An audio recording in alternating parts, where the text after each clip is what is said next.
Hi everybody, this is Vinod here. So we shall have a live session on this Castigliano's theorem. So let us move on to this topic. So earlier you would have come across three different methods: double integration method, Macaulay method, and moment area method to determine the deflection of a beam subjected to any type of loading. So now here is another method called Castigliano theorem.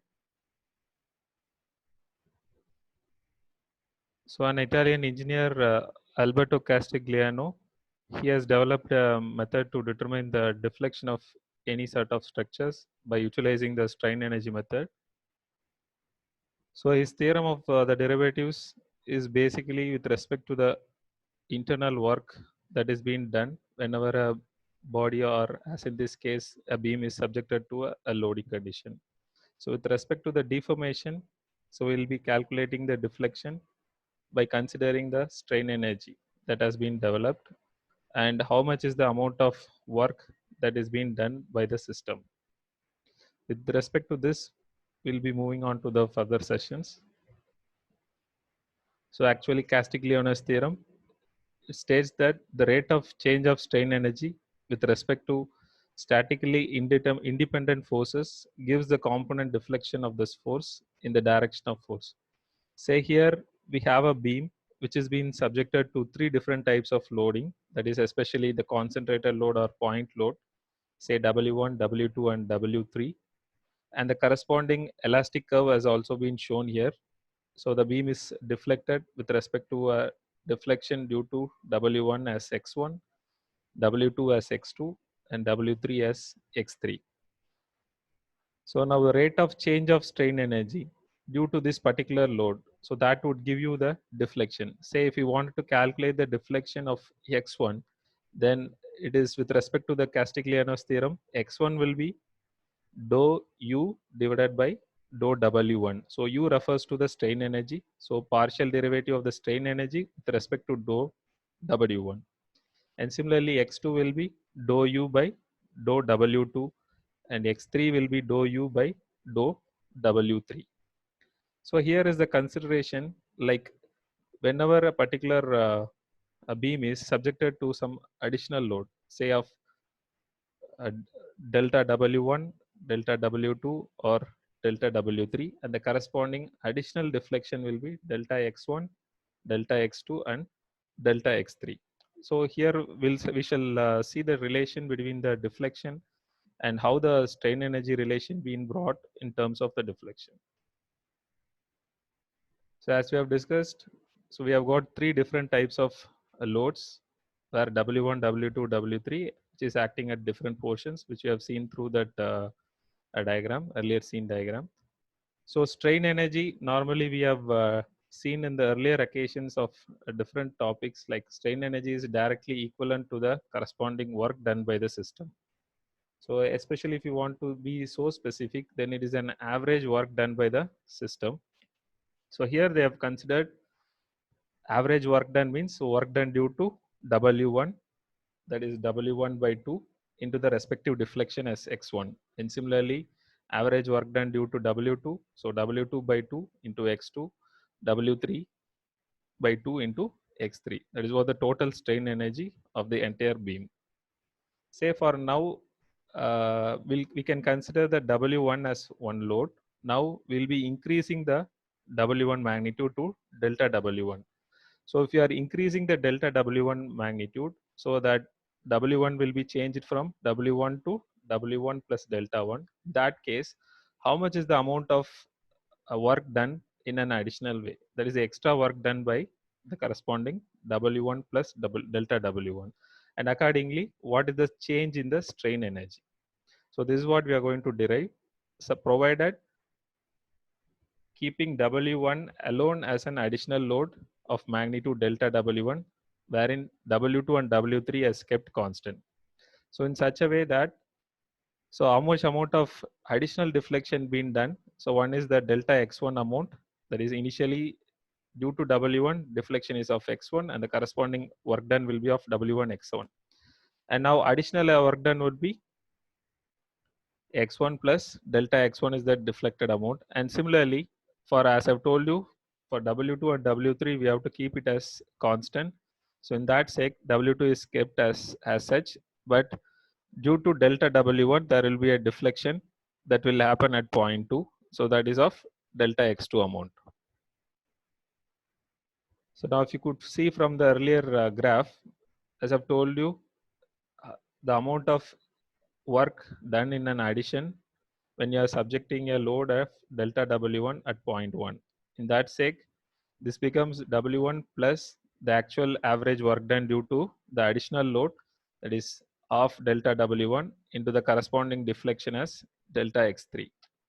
And similar way, we are not given any sort of load at point 2. So W2 remains as such, wherein the extra deflection is delta X2. And similar way, it is there for point 3 as well, W3 and delta X3. So now summing up all this extra work done, so that would give you the amount of increase in the strain energy. So that is increase in strain energy will be total extra work done. So summing up all these things. So that is how this delta U relation has come. So as we know, like normally we'll be neglecting the minimal quantity. Say W1 itself is small, so delta W1 becomes very small. So we can neglecting this particular quantity. So the corresponding equation will become delta U is equal to W1 delta X1 plus W2 delta X2 and W3 delta X3. This is what the increase in the strain energy or the change in the strain energy. So now the total change in strain energy will be your initial strain energy plus the delta U amount. Again, that will be equivalent to the average work done. Average work done will be half times load into the deflection. So in each cases, we have considered in that way. So W of W1 plus delta W1 and the corresponding deflection will be x1 plus delta x1, and wherein W2 and W3 has been kept constant. So that becomes of W2, wherein the deflection will vary. So that becomes x2 plus delta x2 and x3 plus delta x3. So again, simplifying these equations, again I want the amount of change in the total strain energy. In that sake, I'll bring this U to the other side. So that becomes delta U minus U. So already we have seen the initial relation as U. So what we have to do is we're going to subtract this delta U relation after neglecting the small quantities with the initial equation U. So in that case, the final equation will become of W1 delta X1 plus of delta W1 delta X1 plus of W2 delta X2 and so on. So bringing up the common term as 2 on the other side. So this becomes 2 delta U is equal to W1 delta X1 plus delta W1 delta X1 plus W2 delta X2 plus W3 delta X3. And previous case, we have seen an equation which is of W delta U. So what we have to do is we have to subtract this equation D minus B. So becomes 2W delta U minus delta U, which will be equal to all these cases. So these cases will get cancelled. We'll get only delta W1 into delta X1. So delta U is equal to delta W1 into delta X1. So this is how X1 is nothing but your deflection, and we have got our Castillon-Leonard's theorem, which has been proved. So deflection is equal to a partial derivative of strain energy with respect to that corresponding concentrated load. So X1 is equal to delta U by delta W1, and similarly X2 can be dou U by dou W2, and X3 can be dou U by dou W3. And if you want to get the total deflection, that case Xi will be equal to dou U by dou Wi. So which is going to be your normal Castillon-Leonard's theorem. So by utilizing this Castillon-Leonard's theorem, we'll be able to determine the deflection under the concentrated load. So this is one such limitation of Castillon-Leonard's theorem. So we'll be able to calculate a deflection value only under the load. So not an intermediate point cannot be calculated. Even if you wanted to calculate an intermediate point where the deflection wanted to be found, in that sake, we'll be considering a dummy load that is dummy concentrated load of W magnitude, and we have to bring in the relation as such. And then finally, before integration, we have to remove that dummy W load. So that we'll see it in the further session of this topic. While solving the problem, I'll get you to know. And now, as of now, we have brought the deflection equation with respect to strain energy and the load. But how this strain energy relation has been brought in? So in the earlier occasion of torsion of shafts and all, you would have come across a relation for strain energy that is related to the shear stress. And similarly, for the bending stress as well, we have got a strain energy relation, which is in par with your torsion equation. So which is nothing but U is equal to sigma square by 2E into the volume, where in the earlier case it was tau square by 2C into the volume of the shaft, as in the case of shaft. The same way, so here we are considering a beam to be a rectangular cross section, where we are considering an elementary strip of dx magnitude, which is subjected to a distance of x from one of its end. So we know this normal general bending equation, m by I is equal to sigma by y, which is equal to E by R. So from that we can bring in the bending stress relation as sigma is equal to my by I. So directly I'm substituting this sigma relation into the strain energy relation, that is U is equal to sigma square by 2E into the volume. So I'm substituting the value of sigma as my by I. So the equation becomes m square y square by 2I square into the volume. So volume is nothing but the elementary area dA into the corresponding elementary strip length as dx. So dA into dx. So on simplifying this, so I will know that m square E I, so all these are a constant which is subjected with respect to a dx. So integral y square dA is nothing but your first moment area. So that is the moment of inertia I. So the relation becomes m square dx by 2EI. So if I wanted to calculate the strain energy in that sake, so this is what the strain energy with respect to the elementary strip. So if you wanted to calculate the total strain energy in that sake, I have to integrate this. So total strain energy is equal to integral m square dx by 2a. So this is the general relation that relates the strain energy with respect to the bending moment, as in the case of any structure subjected to a bending. So this is the relation we are supposed to make use of in order to find the deflection. So now we have derived a relation for strain energy with respect to bending moment. In earlier occasion, as per the Castiglie-Leon's theorem, the deflection delta is equal to dou u by dou w, that is partial derivative of strain energy with respect to the concentrated load W. So now I'm dividing in the numerator and denominator by dou m. So the relation becomes dou u by dou m into dou m by dou w. And dou u by dou m is nothing but the partial derivative of this u relation. So in that case, the equation will become 2m dx divided by 2EA. So 2 would get cancelled. So the relation will become delta integral m dx by EA. So integral m dx by EA is nothing but dou u by dou m into dou m by dou w. So this is the final relation we'll be utilizing it for solving any sort of problem under Castiglie-Leon's theorem.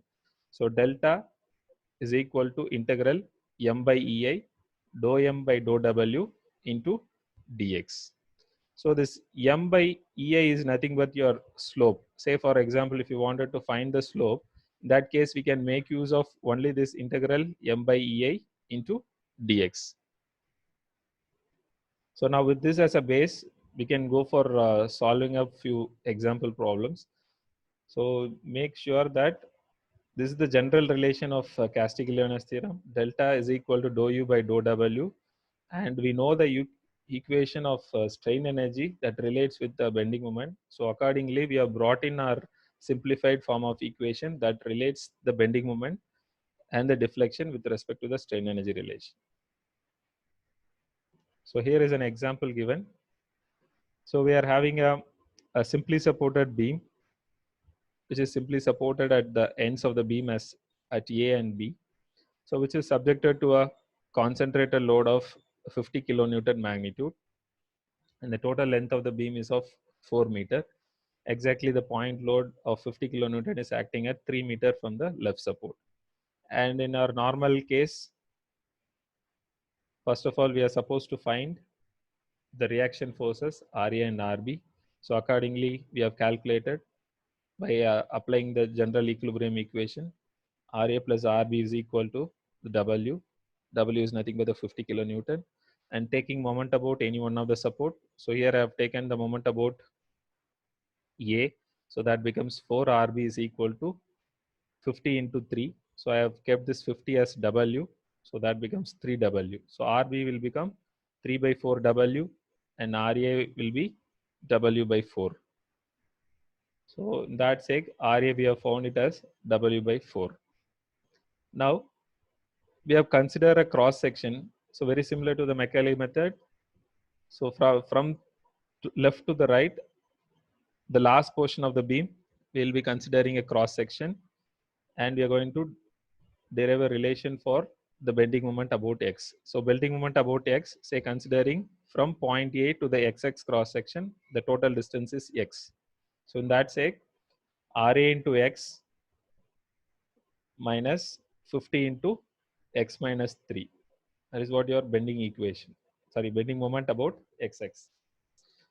So mx Ra into x minus w into x minus 3.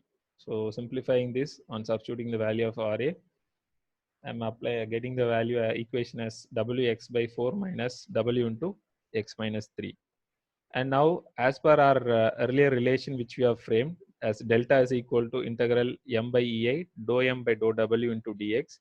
So now I'm considering taking up the partial derivative of this mx equation. So differentiating this with respect to w. So dou m by dou w, that becomes x by 4 minus x minus 3. So that is what dou m by dou w. So now we know that, so we can split this up into two equations. That is, moment can be considered with respect to two portions of the beam. So here we have two portions of the beam. One is A2, say it is C, and the other one is C2 X. So this is what the two portions of the beam. So accordingly, so this is C. So accordingly, we can calculate or split our bending equation or moment equation into two portions. One as A to C and the other one as C to X. If you are considering a portion A to C, then that becomes Ra into X.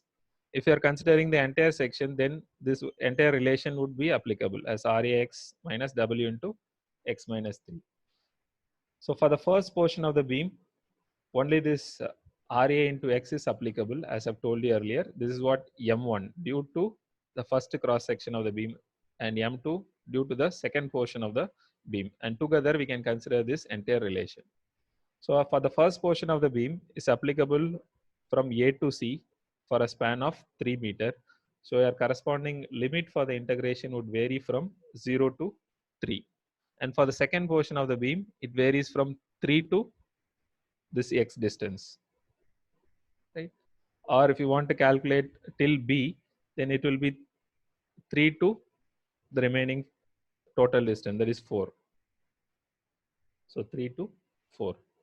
So in that way, we can simply substitute the relation, substitute the values into the relation. So initially we have this m by ei.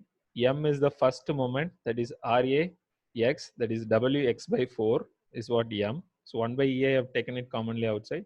So m is nothing but W x by 4 into dou m by dou w. Into dou m by dou w, first portion is x by 4. First portion is x by 4.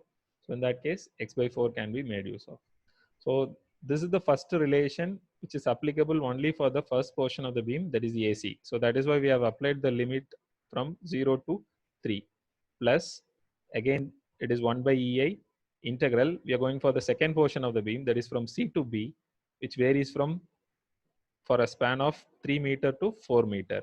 And in that sake, we'll be considering the entire relation. Now m into, say m is the entire relation, that is wx by 4 minus w into x minus 3 into dou m by dou w, again entire equation of dou m by dou w, x by 4 minus x minus 3.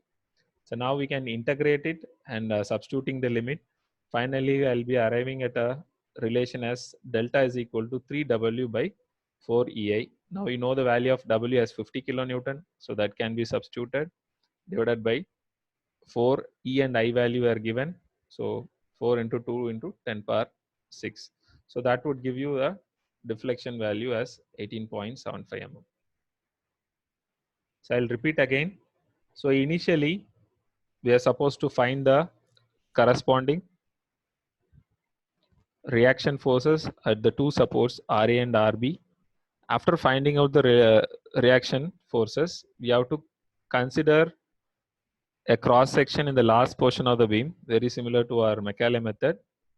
From left to right means you have to consider the last portion, which is CB, as a cross section XX, and then frame a bending moment equation about XX. So that was made REX minus WX minus 3. And as per our Castiglione's theorem, that relates the deflection and the strain energy, which is of dou U by dou W. And dou U by dou W further it can be brought in the form of bending moment as m by EA into dou M by dou W into dx. So now we have to split it up into a different equation corresponding to the portion of the beam. So first portion of the beam is A to C and second portion of the beam is C to B.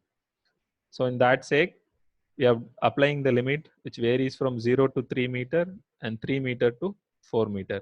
So first moment or first portion is applicable only Wx by 4, and the dou M by dou W, that is partial derivative of the first moment, is x by 4.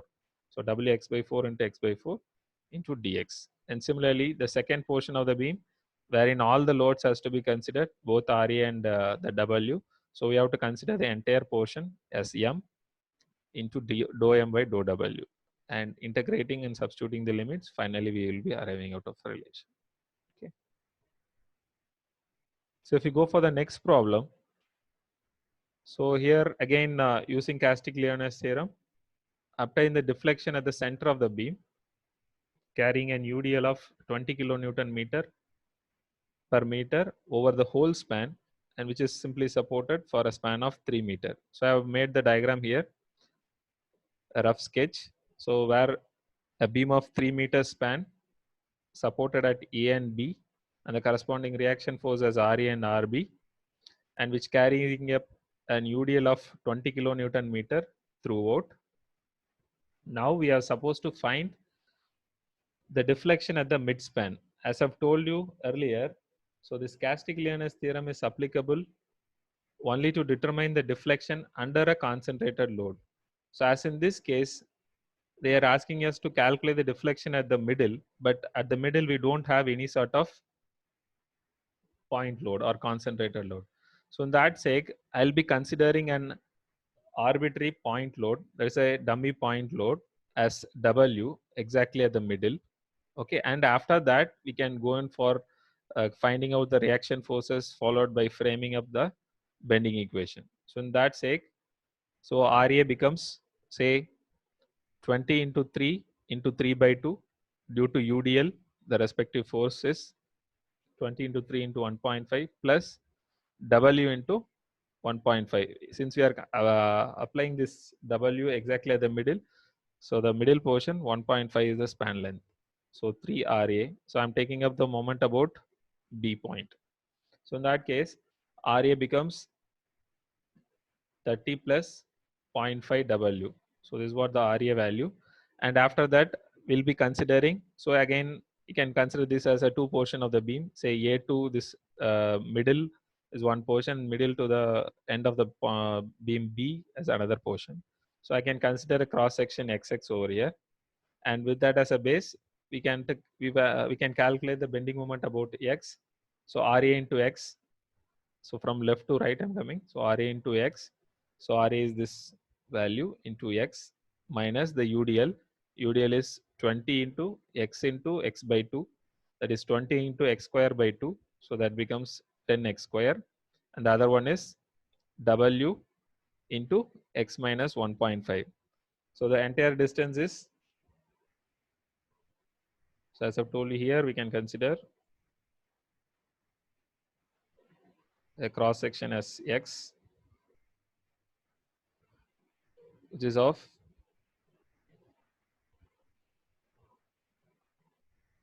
x distance from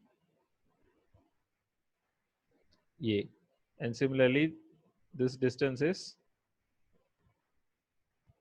1.5. So W into x minus 1.5 will give you this distance, right? So that is what W into x minus 1.5. As I've told you, I have partitioned here, very similar to our Macaulay method. So till this equation is applicable only up to A to C. Say let this be C. Okay, A to C, the first portion of the equation is applicable, and the remaining portion will be applicable from C to B, or the entire portion. Accordingly, we can consider a cross section XX. So now again, a derivative of this bending moment. So dou M by dou W, I'm differentiating with respect to W, so that becomes 0.5x minus x into x minus 1.5. So again, this 0.5x is the first derivative of moment 1, and x minus 1.5 is the second derivative of m2, that is due to the dummy load. So again, we can go for substituting that in our general Castiglione theorem as delta is equal to integral m by ei dou m by dou w into x. So first again 1 by ei, I'll be taking it commonly outside. So first portion of the beam is from 0 to 1.5. Second portion of the beam is from 1.5 to 3 meter. So 0 to 1.5 and 1.5 to 3 meter. So first is bending moment about for the first portion. So M1 is the first portion of the equation. So this portion alone I have considered, this equation alone till first line. That is M into derivative of that M1, that is 0.5x. So this is what M into 0.5x is what the derivative. Plus varies from 1.5 to 3. In that case, we have to consider the entire equation of mx and the entire equation of dou m by dou w. So in that case, I have simplified this equation as 15 plus 0.25 w into x square, just multiplying over this 0.5x inside. So after simplifying, we are out of this equation. And what we have to do, so we have considered a dummy load or an arbitrary point load as W. So before integrating this equation, then we have to neglect this W. So before integration, now I've simply simplified, I didn't integrate it. So before integration, make this W as 0 and then integrate it. So put W as 0 in this relation. Say this entire equation you can consider, right? And then put W as 0 into that and then integrate it. And after substituting the limits, we'll be arriving out of this values as 21.0938 divided by EI, and later substituting the value of EI, I'll be getting the deflection at the midpoint as 8.4375 mm. So in this way, we'll be able to calculate a deflection which is subjected to at any point. As I've told you, there is a limitation on this Castigliano's theorem. We'll be able to find the deflection under a concentrated load. So even then we have a solution for that. We can consider an elementary point load of or dummy point load of W magnitude, and before integrating, we can neglect that on substituting that as a 0, and then we can proceed. So this was Castigliano's theorem to solve a deflection under any point of the beam. So here is an tutorial problem given. So just give it a try on this. So here we have again a simply supported beam subjected to different load. One is a point load and the other one is a portion of UDL of 10 kilonewton per meter for a span of 1.5 meter. Again, here we have to consider a point load wherein already a point load is exactly available at point C. So that is the point where we have to find the deflection. If you don't have any point load here and they asked you to find the deflection, means that's sake we have to consider a dummy point load at this point C. Okay.